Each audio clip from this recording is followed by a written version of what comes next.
E se Jesus voltasse hoje? Enquanto você assiste a este vídeo, uma pausa dramática. Você estaria pronto ou apenas distraído? Jesus ele não falava palavras vazias.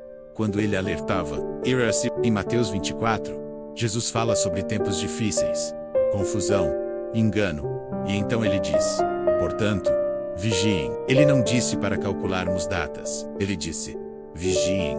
Isso não é sobre marcar calendários ou adivinhar sinais no céu.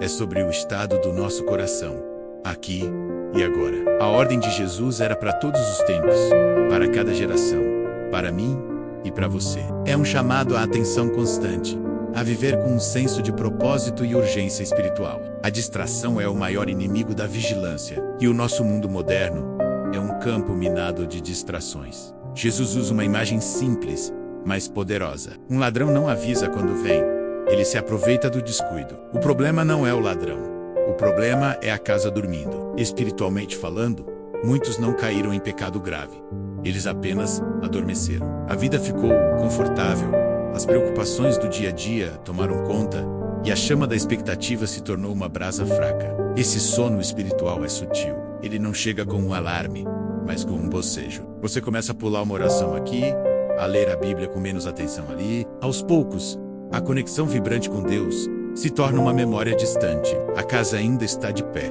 mas ninguém está vigiando a porta. E aqui está a primeira grande verdade que precisamos entender. O maior perigo para nossa vigilância não é uma grande crise, mas a rotina. Nada apaga mais a atenção do que o piloto automático. A rotina faz você orar mecanicamente, ler a Bíblia sem ouvir a voz de Deus, servir na igreja sem sentir a presença dele. Você continua fazendo as coisas certas, as atividades espirituais, mas o coração já não está mais atento. Você se torna um funcionário do reino, não um filho que aguarda o pai. E é exatamente para esse estado que Jesus adverte. Assim vocês também precisam estar preparados. A preparação não é um evento único, mas um estado contínuo de prontidão do coração.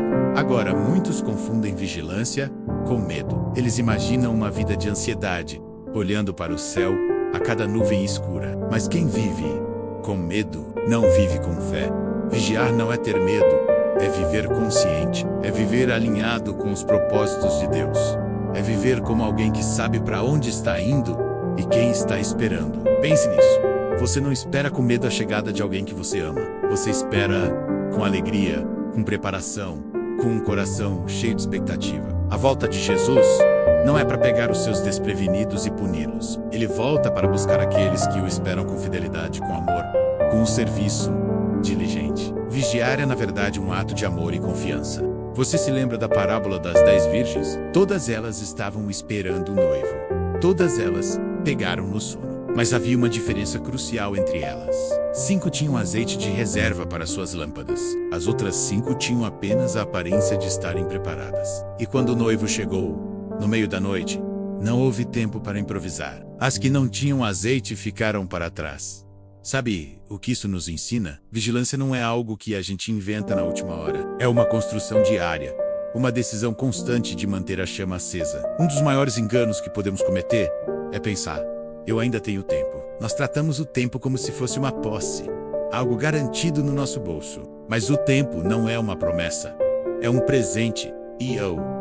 Jesus foi muito claro quando disse: o Filho do Homem virá numa hora em que vocês menos esperam.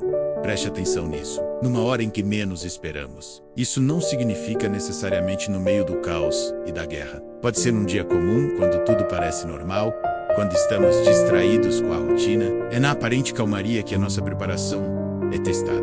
Então, como vigiar hoje, na prática? Não é sobre se tornar uma pessoa ansiosa, olhando para o céu a cada 5 minutos. Vigiar é uma atitude do coração. Primeiro, é cuidado que alimenta a sua mente.